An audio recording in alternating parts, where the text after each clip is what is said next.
Let's start by talking about the useState hook.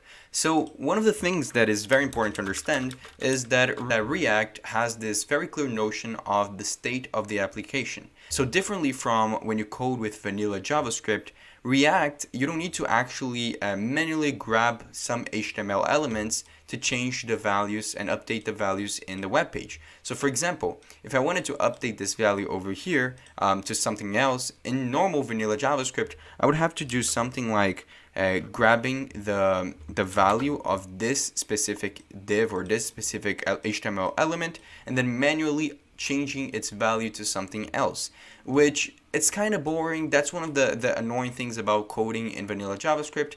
And one of the benefits of React is that it does it for you if you determine some sort of system to manage the state of the application. And when I say state, I mean the whole thing. I mean the UI, I mean the logic, I mean the variables, everything. And one of the important things that React created was this idea of changing the state of the application. And as you change the state of the application, the web page in itself will re-render automatically to show the new values. And the useState hook is one of the most clear examples that exemplifies this because it is extremely useful for many situations.